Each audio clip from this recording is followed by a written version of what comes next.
several viewers reaching out to us saying a Grand Junction RV dealership left them high and dry and in debt. New details were following tonight after we first broke the story of Bob Scott RV closing its gates, leaving many customers strapped. Playing on an all-boys water polo team growing up instilled a toughness and passion for the sport in Maddie Musselman. Suni Lee took the world by storm 3 years ago. She won the women's all-around title in gymnastic at the Tokyo Olympics. But since then, it's the world that has been experiencing her. Cal State is known for its fruitful orchards and acres of vineyards. Now it may be known for something else, a world record. Our reporter Christian Sita has more. Well, in a world of online insults and social media spats, you don't always see people say something to someone's face. President Joe Biden flew cross country to Colorado to do it today. Well, tonight, Lieutenant Governor Diane Primavera has tested positive for COVID-19. 2021, the three leading dates for home fires caused by cooking were Thanksgiving, Christmas Day, and Christmas Eve. The Grand Junction Fire Department wants to remind the community about the importance of fire safety in the kitchen this Thanksgiving. But what are the houseless saying about the issue? Our reporter Gabriel Gonzalez spoke to a few houseless people this afternoon. Gabe, how are they reacting to the closure of what was once considered their home? Well, Palisade native Doug Hayda doesn't call himself an artist. He tends to just like to build things. And build something. He and fellow Grand Valley artist Matt Fay did. Our photojournalist Joshua Vorse gives us a glimpse of how a classic roadster became a modern art installation. We're actually here on the back side of these apartments. Patterson's behind us. We got photos from a viewer earlier who showed us the SWAT standoff when they made entrance. You can see maybe in the dark out here, they boarded up windows and some glass on the ground that was being picked up earlier. Today's school board meeting comes on the heels of that announcement last week that we told you about, that the District 51 is planning on making a school consolidation. They're meeting right now behind us. There's a lot of people out here that actually gathered to have their voices be heard, but they were told that they couldn't do so already because there's quite a big crowd inside that we have yet to see.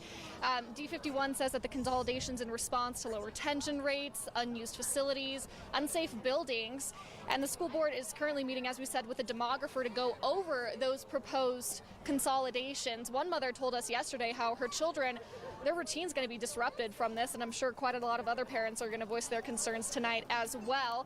After tonight's meeting, the board will reconvene in the following weeks to make a final decision on those school consolidations. We'll have more when we update you later on tonight. Well, the aftermath of mass shootings often involve communities rallying together to help another heal from emotional and physical wounds. A big day for the Montrose Regional Airport today. A ribbon cutting going on in just the next couple of minutes to celebrate the opening of the North Expansion Project. Our reporter Gabriel Gonzalez is live at the airport with all the action. Gabe, how's the expansion looking? Fortunate to have the Colorado National Monument right in our backyard. For many tourists, it's worth a trip across the country or even the world.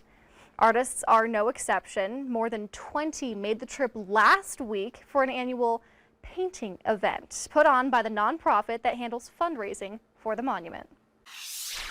A Ferda teen showing his dedication and determination after setting a goal to run a mile every day, even running on days when many would have called it quits. Well, Grand Junction police responded to an apparent stabbing earlier this afternoon. We've been told one person was taken to the hospital. The incident occurred by the Walmart located on North Ave. Our team on scene said the victim was a woman in her 40s.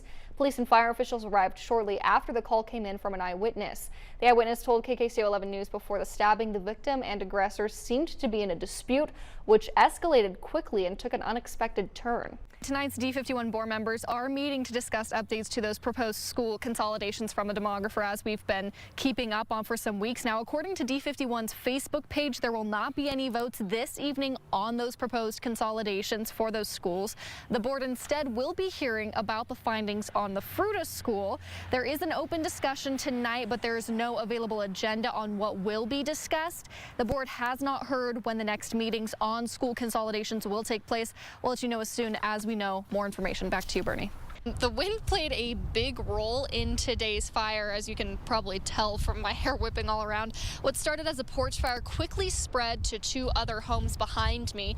Firefighters were quick to arrive on scene and put that fire out. I'll step out of frame so you can see it quickly. Shortly after 2 p.m., the Grand Junction Fire Department responded to reports of a fire on the 800 block of Independent Avenue. We're digging into the audit county commissioners conducted on the executive director of the health department. County commissioners want transparency with how taxpayer money is being spent, while the health director says he didn't know he was doing anything wrong to begin with. An 8-month-long investigation into the county's health department executive director. From allegations of financial misdeeds to inadequate record keeping, Jeff Core faces an internal audit from Mesa County commissioners and an investigation from the district attorney's office. With Director Chavez for School Board District 51, we're talking about your new position on the school board. I just wanted to jump right into it. First off, thank you for joining me today. Thank you. How did you get started in the realm of education? You talked about having those voices be heard that aren't often heard. So why is that important to you? Our reporter Christian Zeta is live in the middle of all the action. Christian, it looks like there are a lot of people out there. You know Bernie, he'll shove it all in his jacket pocket and hoard it away from everyone else. That's what I do. Thanks, Christian. 3 in 5 parents say they try to keep up with slang, but only 2% knew every word on the list. Do you guys, Stephen, Bernie, do you know those words? Have you used them in the newsroom? I knew a few of them. I haven't used them routinely, but I've heard at least a few of them. I think I don't use them because I'm not 15. I use them too often. Don't look at me when you say that. Okay. Pretend.